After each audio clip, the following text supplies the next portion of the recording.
हमारे YouTube channel study में बहुत स्वागत है। आज हम आपको ये बताएंगे क्लास 10 और 12th को पास करने के बाद हमें क्या करना चाहिए। सबसे पहले जैसे क्लास 10 में कुछ बच्चे पास करते हैं जिनका परसेंटेज अच्छा होता है और कुछ का जो परसेंटेज होता है काफी लो लेवल पे होता है। जैसे कुछ लोग टॉपर होते हैं 90% 95% होता है और कुछ बच्चे होते हैं जो इनका परसेंट 60-70 प्लस रहता है। कुछ मीडियम में होते हैं और कुछ अपर लेवल में होते हैं। तो डिपेंड ये करता है कि क्वालिटी आपकी कैसे होनी चाहिए, परसेंटेज पे मायने नहीं करता। अगर आपको किसी चीज की तैयारी करनी है, जैसे मान लीजिए आईएएस, पीसीएस या नीट या एमबीबीएस, किसी भी चीज की तैयारी करना रहेगा तो सबसे पहले इसको आपके आईक्यू लेवल पे और आपकी तैयारी पे डिपेंड करता है। आज हम आपको ये बताएंगे क्लास 10 और 12 को पास करने के बाद हमें ऐसा कौन सा फॉर्म है जो हम भर सकते हैं। तो पहले तो हम बताएंगे नीट का फॉर्म जो होता है दोस्तों, ये 17 प्लस, मतलब जिसका एज 17 से ऊपर है, 17 रहेगा वो भर सकता है। और इसके लिए जो आपको परसेंटेज 50 से प्लस रहना चाहिए, मतलब 50 का 60, 70, 50, 75। और आपको फिजिक्स, केमिस्ट्री, बायोलॉजी से होना चाहिए, मतलब पीसीबी से होना चाहिए। इसका फॉर्म भरने के बाद नीट का फॉर्म जो है वो निकलता है करीबन, इसका जो मतलब पेपर होता है मई में पेपर इसका होता है और जून में इसका रिजल्ट निकलता है। 5 मई को इसका पेपर होता है और जून में इसका रिजल्ट निकलता है। इसके लिए जो फीस होता है एससी एसटी वालों के लिए जो फीस होता है वो होता है 1000। और जो ओबीसी है, ओपन बैकवर्ड कैटेगरी वाले होते हैं, उनका होता है 1600 रुपया। और जनरल के लिए दोस्तों फीस होता है 1700 प्लस होता है। और नीट को अगर आप पास करते हैं तो आपको अच्छे कॉलेज मिल जाते हैं, लेकिन इसके लिए दोस्तों आप 720 मार्क्स में से आपको 400 प्लस मार्क्स लाना पड़ता है। एससी एसटी वाले को अगर 410 या 420 मिल गया तो उनको गवर्नमेंट कॉलेज मिल जाता है।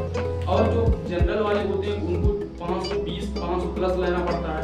तो दोस्तों ये डिपेंड करता है आपकी तैयारी पे, आप कैसे कोचिंग पे डिपेंड कर रहे हैं, आपका आईक्यू लेवल। कुछ लोग तो बिना कोचिंग के भी नीट का फॉर्म मतलब पास कर रहे हैं। ऐसा बात नहीं है कि अगर आप मतलब कि सिर्फ अगर कोचिंग कर रहे हैं तभी निकाल सकते हैं, आप सेल्फ स्टडी से भी कर सकते हैं या एनसीईआरटी बुक पढ़िए, क्योंकि एनसीईआरटी से लगभग क्वेश्चन फिरती हैं।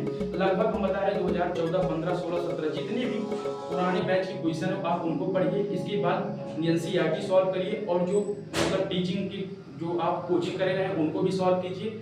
आपको सबसे पहले कॉन्सेप्ट क्लियर जरूर होना चाहिए। अगर आपको कोई भी क्वेश्चन है, क्वेश्चन का अगर आपको कॉन्सेप्ट क्लियर है तो आप हर क्वेश्चन को खुद से बनाइए। अगर क्वेश्चन को खुद से बना रहे हैं तो आपको उसका तरीका, जैसे मान लीजिए सीढ़ी पे चलना रहता है, अगर आपको छत पे पहुंचना है तो पहले एक सीढ़ी पे पहुंचेंगे, डायरेक्ट ना कि छत पे पहुंच जाएंगे।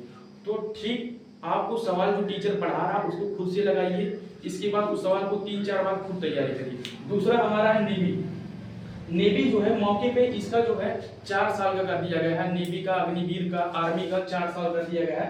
इसके लिए भी फॉर्म भरने के लिए 17 प्लस एज होना चाहिए। और 17 प्लस एज होने के लिए 7 साल में इसको आपको जो है इसमें फिजिक्स, केमिस्ट्री और मैथ होना चाहिए। और जो है 12th में इसमें 70% मार्क्स होना चाहिए। और जो है इसके लिए जो है आपको फिजिक्स, केमिस्ट्री, मैथ में 50 प्लस मार्क्स के ऊपर होना चाहिए। इसके बाद अग्निवीर भी सेम कंडीशन है। जैसे अग्निवीर में एक नेवी होता है और इसमें एयरफोर्स भी आता है अग्निवीर में, तो सेम कंडीशन इसमें भी पीसीबी होता है।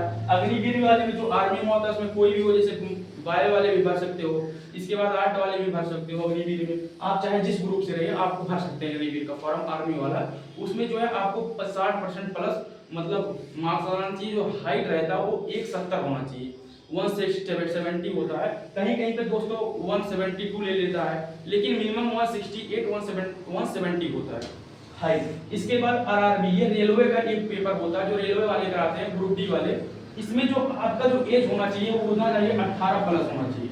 दोस्तों कभी कभी रेलवे वाले आपको जो है आईटीआई जो किया रहता है उसको मांग लेते हैं। आईटीआई अगर आप किए रहेंगे तो 10th प्लस रहेंगे तभी आपका चल जाएगा। और कुछ में पॉलिटेक्निक मांग लेता है, लेकिन आरआरबी में आप 18 प्लस होना चाहिए। आप चाहे फिजिक्स कर रहे हैं, चाहे केमिस्ट्री, चाहे बायो, उससे कोई दिक्कत नहीं रहता है। इसके बाद जो हमारा पुलिस है, पुलिस का भी फॉर्म हम 18 प्लस में भर सकते हैं। हर 3 साल में या 4 साल में इसकी वैकेंसी आती रहती है। अब की बार इसका जो पेपर है वो लीक हो चुका है। पुलिस में दोस्तों लगभग 50% प्लस परसेंटेज होना चाहिए आपका। 10th और 12th आप पास होने चाहिए। तो दोस्तों आप पुलिस का फॉर्म भर सकते हैं। दोस्तों ये था हमारा आज 10th और 12th का पास करने के बाद आप कौन सा फॉर्म भर सकते हैं। ये अगर वीडियो अच्छी लगे लाइक करिए, सब्सक्राइब न करना भूलिए। तब से न खाना खा रहा, घर से बाहर नहीं निकल रहा। आज मैं जबरदस्ती लेकर आई हूँ। इस साल 644 नंबर आए हैं, अप्रॉक्स 35,000 रैंक है मेरी, और 4 महीने में वेंटिलेटर पे था। इससे पहले मेरे 2 ऑपरेशन हुए उस 6 महीने में। 1 साल मिला था मतलब प्रिपरेशन का, तो शुरुआत के 6 महीने में वेंटिलेटर पे था। पहला अपेंडिक्स का ऑपरेशन हुआ, उसके बाद मुझे पेरिकार्डियल फ्यूजन हो गया, तो हार्ट के आसपास पानी भर गया, तो ये तक बोल दिया था कि बचना मुश्किल है मेरा। उसके बाद भी मैंने 4 जनवरी से मैंने पढ़ाई शुरू करी है, और बेटा रोना नहीं है यार, डोंट क्राई। जनवरी से मैंने तैयारी शुरू करी है, और सिर्फ मैं इसी कोचिंग का हूँ मैं, और मैं इस कोचिंग में बिल्कुल नहीं आया, मैं बस टेस्ट देने आया था। और यूट्यूब से मैंने सारी पढ़ाई करी है। मैंने यूट्यूब पे जो उत्थान है मार्सर का सब कुछ देखा था, उससे मैंने रिवीजन करा सब कुछ।